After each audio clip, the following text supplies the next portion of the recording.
All right, this is John. This is Jonathan. And right now we have question number 14 from the midterm, and it says, what is the radius of convergence of the series? And the series is listed right there. So, firstly, to find the radius of convergence, what you're going to have to do is do the ratio test.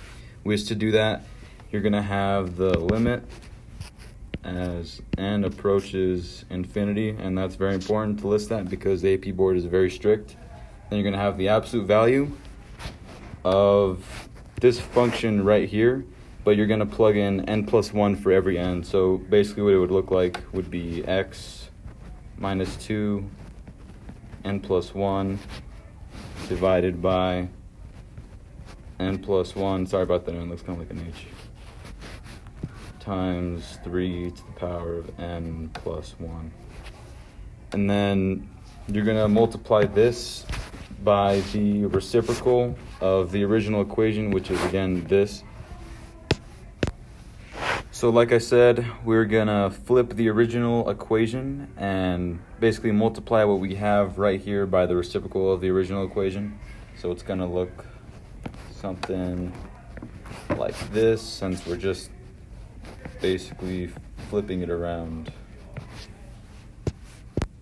Now what you're going to want to do here is you want to cancel out some terms in order to get your interval of convergence. And the way you can do this here is you can actually write x minus 2 in a different way by putting n and then x minus 2 to the 1. That's the same thing as what we had here, this entire thing right here. And with that, you can also write that out for anything that you also did before when it comes to your exponents. It's really easy to see and easy to cancel out. So then you would have 3 to the n times 3 to the 1. That's the same thing as what we had over here. And since we're multiplying by the reciprocal, now we can actually see some things cancel out here. So let me write that out for you. So what we have here is we have our x minus 2 to the n on the top here. We can cancel that out with this one on the bottom. And then we also have our 3 to the n. And then our n plus 1 and our n cancel out because the plus 1 on the bottom doesn't really do anything because it's going to remain the same on the bottom. But what you're going to have here is these two remaining numbers. So you have x minus 2 divided by 3. I call him a dumb fuck, though. Like, that's not Sorry about that, but Jonathan accidentally forgot that this right here, I'm going to do it in a different color so it's a little easier to see. All this right here should be an absolute value. And also you should write out the limit as n approaches infinity next to it. It's a small thing, but it's really big for the AP College Board because I like that for some reason. But so we do end up getting this answer right here. And with the ratio test, what we're going to have to do is set this absolute value as less than 1. So after we get this from doing the ratio test, what we actually have to do is get rid of these absolute values right here and say that -1 is less than this right here and that is less than 1. And you may be asking why, and so let me explain it real quick. So when you have, for example, the absolute value of x is less than 1 and you graph that on a regular graph, what it pretty much looks like is, so this is your, let me do that in a different color just so it's easier to see.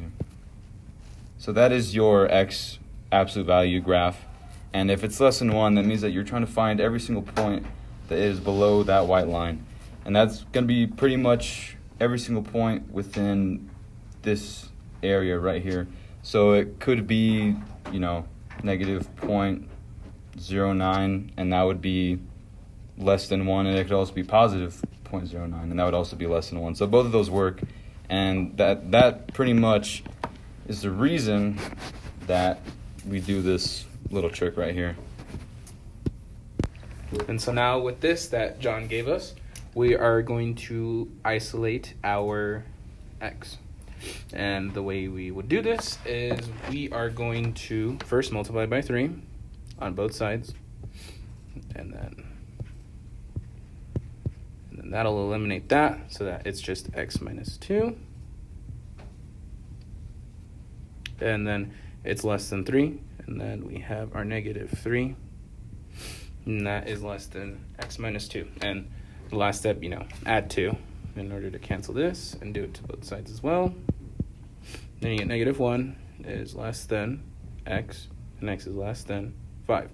And so this is your interval of convergence right here. But what the question was asking us earlier is what is our radius. And so what you could tell here is from negative 1 to 5, we have a distance of 6. Radius is usually half of that distance, so you just divide by 2. Oh Lord, that is a terrible 2. And that will be equal to 3, which was the answer on question 14 of the midterm. So, yeah.